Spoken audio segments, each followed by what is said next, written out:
किस पे, टाइप 1 पे, ठीक है। टाइप 1 पे बात करेंगे तो पीआई का कंसेप्ट क्या होता है कि हम लोग सब देखें कि यहाँ पे टोटल फंक्शन डी में होता है, लास्ट में वाई होता है, आरएचएस क्या होगा, एक्स होगा, ठीक है। पीआई एग्जिस्ट कब करता है, जब आरएचएस नॉट इक्वल टू 0। याद रखना कि पीआई मतलब पार्टिकुलर इंटीग्रल एग्जिस्ट तभी करेगा अगर आरएचएस नॉट इक्वल टू 0 रहेगा। अब यहां से अगर हम y का वैल्यू निकालते हैं तो y का वैल्यू क्या हो जाएगा, x by function of d, और यही y ही तुम्हारा क्या होता है, pi, जिसका फॉर्मूला होता है x by function of d। अब यहां पे डिपेंड करेगा किस पे, x पे। अब x क्या होगा, अलग अलग फंक्शन होगा, x क्या होगा, अलग अलग फंक्शन होगा। इसमें से टाइप 1 में हम लोग देखेंगे, बहुत इंपॉर्टेंट और बहुत मस्त चैप्टर है, व्हेन x इक्वल टू, जब एक्सपोनेंशियल फंक्शन हो, क्या होगा, जब x equal to exponential function हो तो pi equal to ax by function of d, function of d। अब यहां पे कुछ नहीं करना है, जहां जहां d होगा रिप्लेस कर दोगे, क्या करोगे, रिप्लेस, d के जगह पे क्या लिखोगे, a लिखोगे। d के जगह क्या लिखना है, या तभी लागू होगा जब F A not equal to 0। कब लागू होगा, जब d का वैल्यू a बैठाएंगे और रिजल्ट 0 नहीं आता है। तो अब बताओ पी आई बराबर कितना हो गया, ई ए एक्स बट्टा टोटल रिजल्ट किस में आएगा, ई में, ई निकल गया तुम्हारा पी आई। अब हम लोग को जो जनरल सॉल्यूशन निकालना है, क्या निकालना है, जनरल सॉल्यूशन, जो कि y बराबर होता है, इसका फॉर्मूला हो जाएगा C F plus P I. C F तुम लोग निकालने सीख चुके हैं, यहां पर भी सी एफ निकालना है, पी आई निकालना है, दोनों को जोड़ेंगे तो मेरा रिजल्ट निकलेगा y, वो तुम्हारा हो जाएगा जनरल सॉल्यूशन। जैसे हम लोग अभी यहीं पे बात करते हैं, देखो एक छोटा सा क्वेश्चन ले लेते हैं,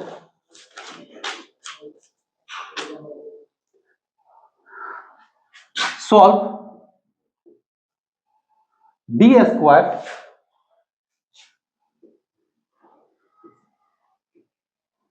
माइनस कितना है, -4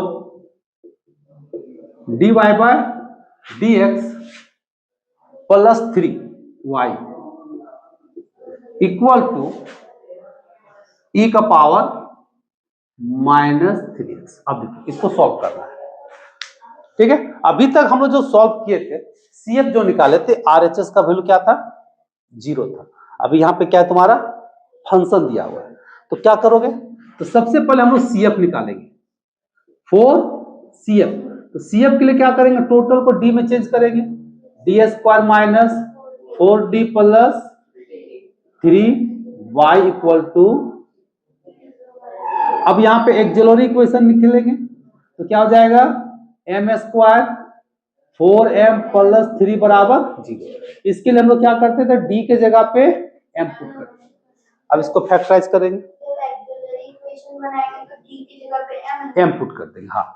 अब इसको सॉल्व करो तो M square minus 3m minus m plus 3 equal to 0, m common ले लो, m माइनस 3 m माइनस 3, तो m माइनस 1 m माइनस 3, तो m का वैल्यू कितना निकल गया, 1। और हम लोग तो पढ़े CF निकालने के लिए, जब रियल और अलग अलग वैल्यू दिया हो तो CF क्या होगा, C1EX प्लस C2E3X, ये निकल गया हम लोग को CF।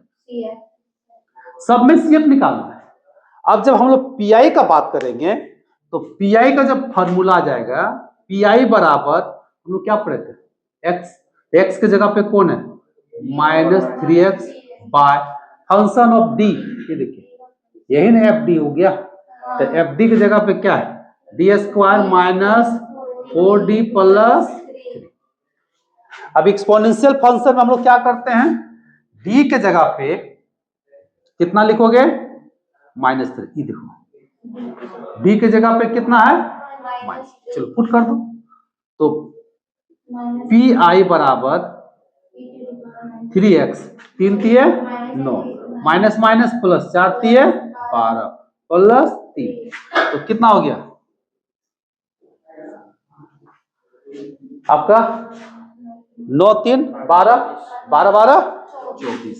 जीरो आया? नहीं आया। अगर जीरो आता तो ये मेथड फेल हो जाता है। इसके लिए फिर वो दूसरा मेथड पढ़ेंगे बाद में। देखो जीरो नहीं आया तो क्या निकल गया? पी आई कितना निकला? e के पावर -3x/24। अब यहाँ पे जनरल सोल्यूशन जब लिखेंगे, मतलब y बराबर इसका फॉर्मूला होता है CF प्लस PI। तो CF कितना निकला? ये देखो C1EX प्लस C2 E कितना 3x प्लस, और ये हो गया e के पावर -3x/24। ये हो गया फाइनल रिजल्ट।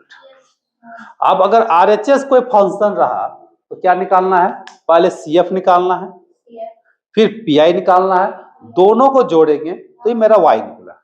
अगर RHS 0 रहता था हम लोग क्या करते थे? CF ही तुम्हारा हो जाता था Y। अब यहाँ पे C1 C2 क्या है? Arbitrary constant. लिख देना है कि C1 C2 क्या है? Arbitrary constant. ये क्लियर है? ये डी का ऑपरेटर है, इसका यूज होगा उस जगह पे। ठीक है, ये तुम्हारा कंसेप्ट हो गया, ये आपका एग्जाम्पल। हाँ, फंक्शन पे डिपेंड करता है। देखो solve 4d²y/dx² plus 4dy/dx minus 3y ये 2x। तो हम लोग पहले क्या करेंगे? CF निकालेंगे। CF निकालने के लिए क्या करते हैं? इसको लिखेंगे 4d² plus 4d minus 3y 2x। चलिए एक्सिलरी इक्वेशन निकालते हैं। m में चेंज कर देंगे 4m² 4m minus 3 equal to 0। अब यहां से m का वैल्यू निकाल, ये कितना हो जाएगा? 12। ठीक है, तो ये कितना हो जाएगा? 4। तो इसको लिख सकते हैं कितना? 6m minus 2m। अब यहां से 2 कॉमन आएगा, m कॉमन आएगा, क्या बचेगा? 2m, यहां से 3, यहां से आपका 1 कॉमन आएगा, 2m प्लस 3 इक्वल टू 0। तो 2m minus 1, 2m plus 3 equal to 0। तो m का वैल्यू कितना निकल जाएगा? 1/2 माइनस 3। m निकल गया तो क्या निकला? CF निकला। CF इक्वल टू क्या हो जाएगा? C1 e का power half x plus C2 e का पावर माइनस 3/2। ये निकल गया CF। अब हम लोग को क्या निकालना है? PI। तो PI क्या हो जाएगा? e 2x बाय पूरा को लिख दो 4d² प्लस 4d माइनस, क्या करेंगे? d की जगह पे क्या पुट करोगे? ये देखो 2, d की जगह पे क्या पुट करोगे? 2। मेरा PI कितना निकल जाएगा? ये हो गया। इसको रखना, हटा नहीं देना। यहाँ पे देखो 4 2 2 जा 4, फिर यह लिखेंगे 4 इंटू 2, फिर माइनस 3, 16 प्लस 8 माइनस 3, 24 में 3 गया कितना बचा? 21, 21। ये निकल गया तुम्हारा PI। तो जनरल सोल्यूशन क्या हो जाएगा? y equal to CF plus PI। तो CF का वैल्यू कितना? देखो C1 x/2 C2 minus 3/2x plus कितना? 2x/21। ये हो गया आंसर। अब तो डाउट नहीं है? चलो लिखो।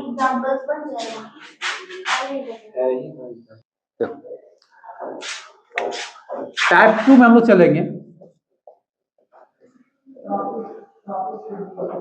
When x इक्वल टू हो जाएगा sin ax या फिर ऑब्लिक cos ax, यानी कि ट्रिगोनोमेट्रिक फंक्शन रहेगा। तो जब ट्रिगोनोमेट्रिक फंक्शन रहेगा तो पीआई कैसे निकलेगा, थोड़ा सा यहाँ पे समझना है। साइन हो या कोस, दोनों के लिए एक ही है। नीचे हम लोग क्या लिखते हैं, फंक्शन ऑफ डी। थोड़ा सा ध्यान देना। तो अभी जो फंक्शन है, अभी इस फंक्शन को हम कन्वर्ट करेंगे डी स्क्वायर। किसमें कन्वर्ट करना है, डी स्क्वायर में कन्वर्ट कर देना है। cos एक्स बाय, चलिए नया फंक्शन बनाए और किसमें बना दिए, डी स्क्वायर। हम लोग को यहाँ पे लिखना है कि डी स्क्वायर को रिप्लेस करेंगे किसमें, माइनस ए स्क्वायर। ध्यान देना है, ए स्क्वायर लिखना, उसके बाद माइनस ब्रैकेट समझ ऐसे। बोथ को क्या करता है, माइनस ए का स्क्वायर कर देगा तो क्या हो जाएगा, प्लस हो जाएगा। ए स्क्वायर होने के बाद क्या करोगे, माइनस। या तभी लागू होगा जब यह पूरा function not equal to zero. कब लागू होगा, जब पूरा function not equal to zero होगा, नहीं तो फिर यह क्या हो जाएगा, फेल हो जाएगा। जैसे देखिए question, solve D square Y by D square plus Y equal to cos 2x। हम लोग क्या करेंगे, पहले CF निकालेंगे। तो CF जब निकालेंगे, CF के लिए क्या लिखोगे, डी स्क्वायर प्लस 1 कॉस कितना 2x। अब एक जरूरी इक्वेशन जब लिखोगे तो m square plus 1 equal to 0। अब m का वैल्यू कितना निकल जाएगा, plus minus I, plus minus I, कॉल लेना है, प्लस माइनस आई। अभी क्या हो गया, कॉम्प्लेक्स नंबर। अगर इसको सेट करने में दिक्कत होता है तो यहाँ 0 लिख के 1 लिख के ऐसे लिखो और इसका CF निकाल दो। e के पावर 0 मतलब 1, तो यहाँ पे क्या हो जाएगा, a cos x plus b sin x, ये निकल गया CF।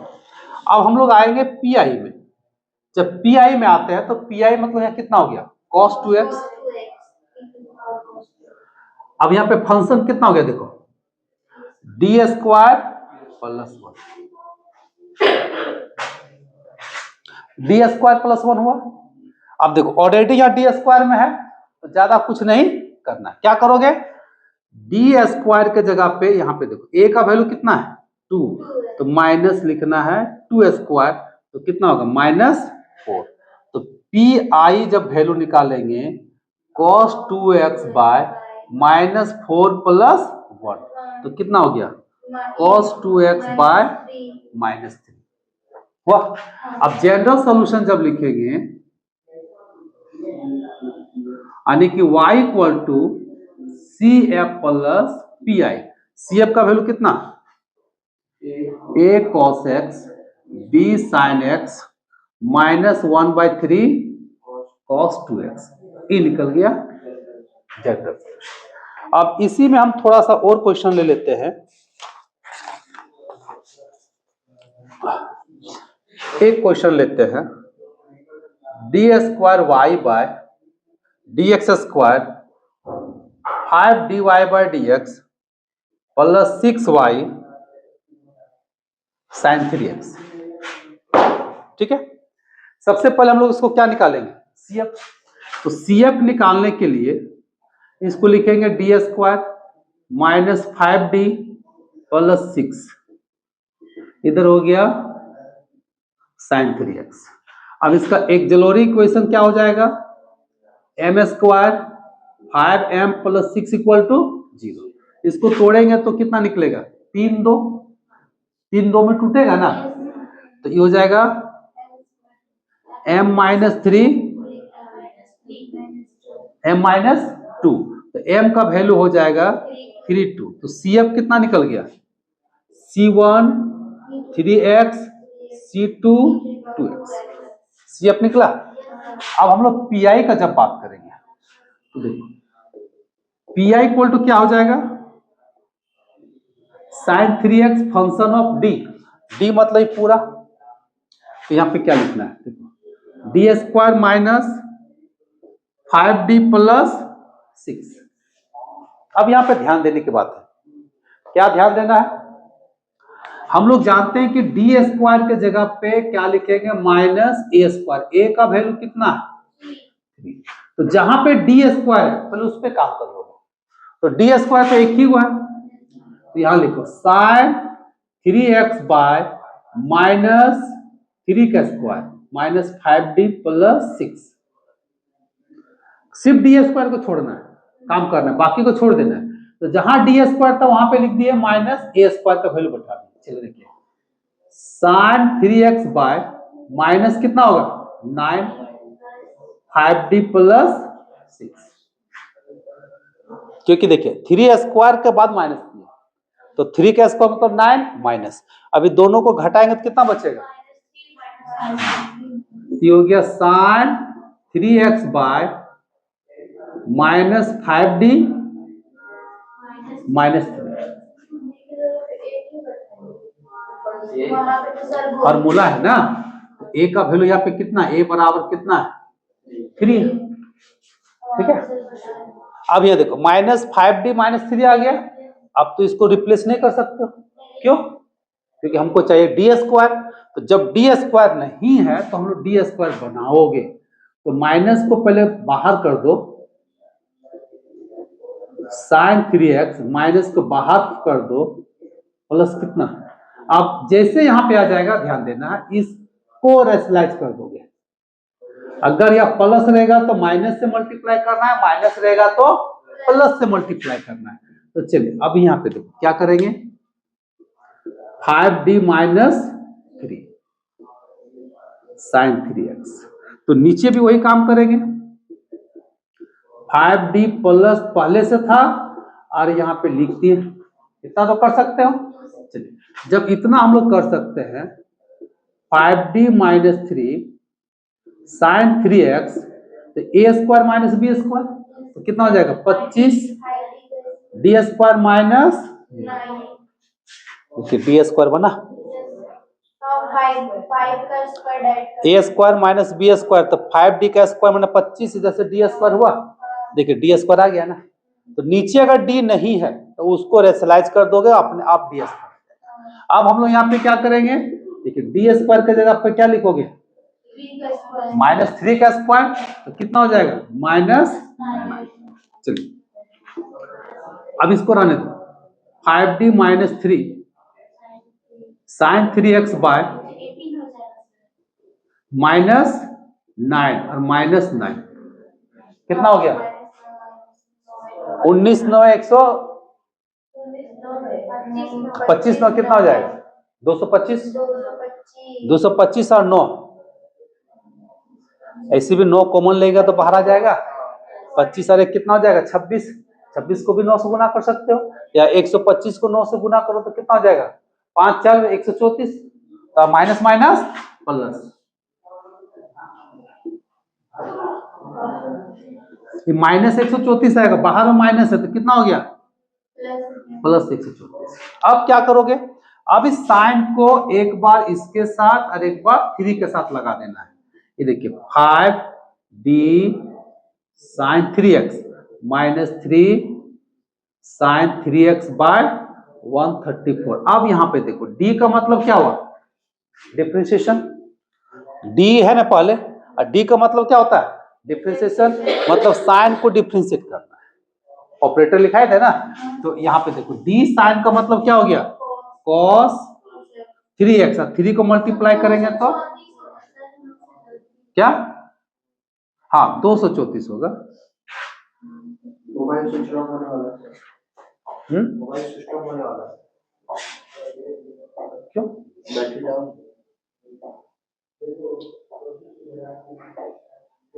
Battery down. अच्छा देखो खत्म हो, अब यहाँ पे ध्यान दो ये कितना हो गया, अब माइनस 3 साइन 3x इधर से कितना होगा 234, ये निकल गया पी आई, तो y बराबर क्या हो जाएगा CF प्लस पी आई, दोनों को जोड़ दोगे क्या आ गया आंसर, इस तरह से बनेगा।